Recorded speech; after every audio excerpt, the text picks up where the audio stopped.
Good afternoon. Come read with me. I'm reading from Six of One, Half a Dozen the Other. This is my autobiography. You can find it on Amazon. And I'm reading Slim Pickins. My third grade year, 1958. The year I was 8 was a year of hard work and new awakenings. I learned with much hardship to write in cursive, to do times tables, and to get down to the real business of school. Mrs. Peterson was an austere woman who, though not unkind, believed in hard work and discipline. The one light in my third grade year was the birthday celebration in the classroom.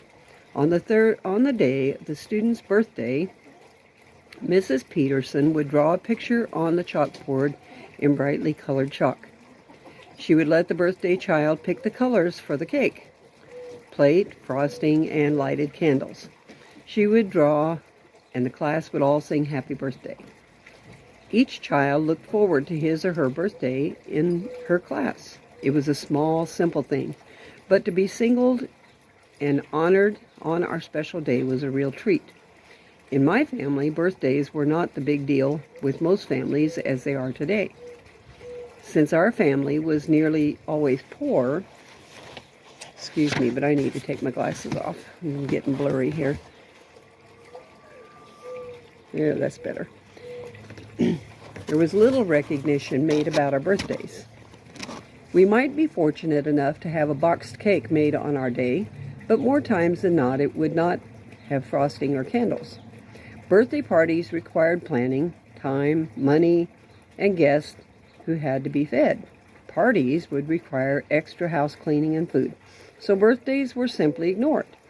So to have a whole class honor my birthday was pretty special. That year was a difficult one.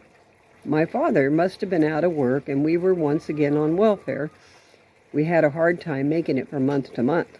The last couple of days in the month were always the hardest. Supplies ran out, and since food stamps were not available then, food was in scarce supply. On the first day of the month, Mama had a routine. After cashing the welfare check, paying the rent, and other necessary bills, she would spend Boy, I'm having a tough time today. Let's do that again. On the first day of the month, Mama had a routine.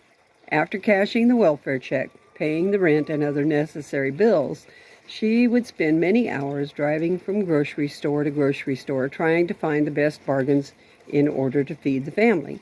The day before shopping, she would look through all the shopping ads and circle the items on sale so that she could make what little money she had go further. Although her efforts were gallant, the food seldom lasted until the end of the month. One bonus, though, was the green stamps. Blue chip or gold bond stamps she received each time she shopped at stores or gas stations who gave them away. For each stamp, a specified amount of money must be spent at that particular store. Occasionally, the stores would run promotions offering double stamps. When that happened, it was easier to fill the little squares in the stamp books. When the stamps had all been pasted into the pages of the saver books, the full books could then be saved or taken to the stamp redemption store and traded for goods. It took a lot of stamp books to get anything of consequence. It was fun to look through the catalog and plan for some particular item. Mama got Bibles for the children who were able to read with the books of stamps. Then, one year, she had no money for us for Christmas gifts, so she used the stamps to purchase bed sheets, which she cut up and made into dresser scarves and pillowcases to give to the girls. She had purchased a large number of embroidery iron-on transfers at the Good Samaritan thrift store for 1 cent apiece. She ironed the embroidery designs onto the pillowcases that she had sewn and scarves and put them along with needles and embroidery thread into wooden boxes she also made for us. The box lids were hinged with piano hinges and had a padded top on the inside, which she edged with quarter-round molding. The stamps went the way of many things. When the independent grocery stores were displaced by the new supermarkets, Safeway was the first to convert. They advertised for cheaper prices and no more need for savings stamp. The stamps were soon gone, but as for the prices, well, that hardly changed. Other grocery chains soon followed, and within a few years, the stamps were entirely obliterated. We ate lots of beans and potatoes, biscuits and gravy, chicken backs, which she got for 10 cents a pound at Green's Market in Highway City, spaghetti, usually with onions but no meat, and the canned commodities she got from the welfare.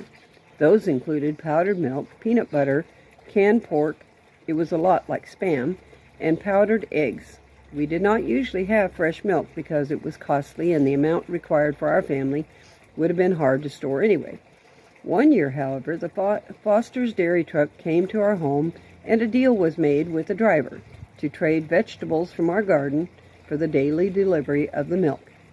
Then the driver accidentally ran over a child elsewhere on his route and stopped delivering the milk. Usually the only milk we had was milk that was used in cooking, either canned or powdered. The powdered milk was pale yellow, squeaky, and almost impossible to mix without lumps. It was okay, though, when mixed with the dry flour when making biscuits. During summertime, we fared somewhat better because we could buy fresh fruits and vegetables by the 40-pound lug box. Those were usually the culls that were considered unfit for marketplace. They might have been odd-shaped, have flaws in the skins, or been overripe, but they were still delicious and nutritious. Daddy's brother, Uncle Clyde, who worked for one of the fruit packing houses, would often bring us boxes of plums, peaches, nectarines, figs, or cantaloupe. Some of us had not yet been exposed to mathematical fractions, so when we asked for cantaloupe, or our request went something like this: "Can I have a half of a cantaloupe?" No one ever told us that 1/2 of a half equaled a quarter. On some days, when there were too few slices of bread to make lunches, Mama would make large, flat biscuits for our sandwiches. Other times, when there was not enough lunch meat, we had fried egg sandwiches. On one occasion, I had one of those end-of-the-month lunches that I was simply unable to eat. One of the older girls was in charge of fixing lunches that day. Not only did we have biscuits instead of bread, but the fried eggs also. She was still quite young then, and perhaps she was rushed to get ready for school and did not have time to prepare the lunches properly. My egg was nearly raw, with the white still soft and runny. At lunchtime, I took one bite and with my stomach churning, hurried to the trash can and threw the rest away. To this day, my eggs must be well done. Although many children complain about school lunches, to us, having lunch from the school cafeteria was a special treat. When things were really tight financially at home and the groceries were getting low, we would sometimes purchase lunch on credit at the school. It was necessary to go to the office and ask for credit, and the office worker would write our names in the book and give us a token for the day. On those days, with our lunch token in hand, we felt a little more like the rest of the school children instead of those poor red-headed kids. I could never understand how the other students could hate school lunches. One of my favorite memories of school is a wonderful aroma that wafted through the doors of the cafeteria. Perhaps it is just that children like to complain. Other days, there were simply not enough groceries in the house to make lunches for all the children. On those days, we would walk a couple of blocks to our home, and Mama would fix us something to eat for lunch. On one such occasion, she made us French fries. I was more concerned with getting back to school to play with my friends. I gobbled up my lunch without chewing it well. Shortly after returning to the classroom, my lunch suddenly and unexpectedly came back up. I insisted to the teacher that I was fine, but she sent me home for the rest of the day. Another day, toward the end of the month, when the food supply was depleted, I went home for lunch, and all that was left in the house was 1 can of pumpkin. Mama did her best. There was no sugar to put with it, so she fried the pumpkin in a skillet and gave it to us. I love pumpkin pies, but I still cannot eat baked squash. It tastes just like that fried pumpkin with no sugar. Mrs. Peterson, though stern, cared a great deal about her students. On the final day of class, she had tears in her eyes as she told us how much she would miss us. I was very moved by this show of affection and related the incident to those at home. I expected them to be as moved by it as I had been. They were moved, all right, moved to laughter. The older children teased me and asked me, "What makes you think she was sad because you were leaving?" "Because she blew her nose and wiped her eyes," was my reply. "I'd cry too if I had snot in my eyes," someone said, evoking more guffaws of laughter from the rest. The tender moment was gone forever. Fourth grade in my 9th year was an especially interesting one because my teacher was a man. Mr. Appleton loved teaching and we enjoyed his class. I think every girl in the 4th grade was enamored of him.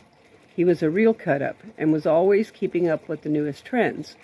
1959, as I remember it, was the year of Velcro. Mr. Appleton came to school wearing a new jacket that had, in place of a zipper, Velcro fasteners. We were duly impressed and followed him around all day, asking him to show us how this amazing new product worked. Velcro was actually invented in 1948 by George de Mestral, but he did not complete his work on it until 1955. By 1959, it had become mainstream. I sort of tagged along and let everyone else do the asking. I was extremely shy and would no more venture a question to a teacher than would a fish fly. Gerald was born on May of 1959. May 7th, actually, of 1959, the last of the 5 boys. He was also a blonde.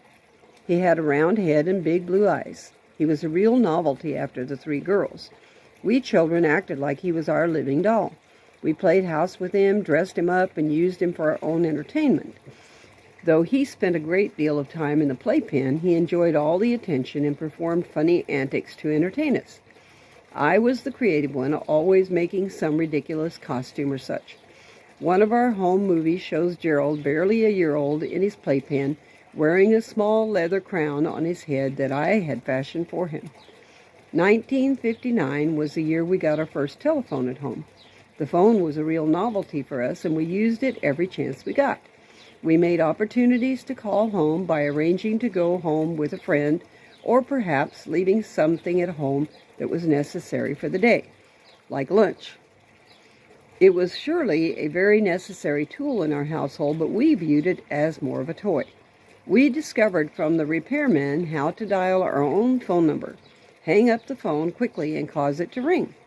Some unsuspecting person in another room would rush to answer it, calling, "I'll get it," only to discover no one on the other line. It was a great trick and we never tired of using it. The older children had other games they played with the phone. They would dial a number at random, and when the call was answered by someone at the other end of the line, they would ask the questions such as, "Is Red there?" The person on the other end would invariably say, "Red who?" as if every household had someone named Red living there. Then the prankster would reply, "Red hot pepper. Doesn't that just burn you up?" And then quickly hang up the phone. Other classics were, "Is your refrigerator running? You better catch it before it runs away." Once, many years later, when Eileen was a teenager, that was our youngest sister, she used one with great responses every time. She had the ability to do this without so much as a snicker. That is why it worked so well. She would call a number at random, and when she was sure someone was on the line, she would say in a low, controlled, and somewhat sexy voice, "I'm sorry, the number you have reached is not in service at this time. If you need assistance, please stay on the line and an operator will answer." People on the other end would be amazed and say things like, "Ha ha, I didn't even dial the phone." Eileen would repeat the phrase several times as if it was on a recording, and then she would quickly hang up the phone, and we would all burst into hysterics. It was surely annoying to the recipient of the call, but it was harmless and greatly entertaining for all of us. The local radio station, KYNO 13, provided us with other reasons to use the phone. The rock and roll station was forever broadcasting along with the latest in music. Some contests that gave the first caller or the caller with the right answer a chance to win a prize. Since Dee and Randall were teenagers, someone in the house was always listening to the radio and making mad dashes for the phone to be that important first caller. Answering trivia questions, boy, that's a mouthful, answering trivia questions provided free gifts on more than one occasion. Once, they won a bag of Laura Scudder's potato chips. Dee even won a nifty appliance called a hot dogger. It was an electric gadget that cooked hot dogs without the use of a pan or a stove. It was a quite novel item, and we had fun trying it out. Basically, the appliance was a hinged plastic box with 2 rows of short metal prongs protruding at an upward angle toward the center of the box. The hot dogs were placed with the prong on each end so that they were bowed. The see-through lid was closed and the hot dogs cooked themselves. The only problem was, because the box was made of plastic, the hot dogs cooked in it had a peculiar plastic flavor. On reflection, I doubt if it was worth the trouble for Mama to drive downtown to the radio station just for a bag of potato chips. Probably not. Though I do not remember her ever daunting our fun by complaining. I guess she realized what a big deal it was for us to get on the radio.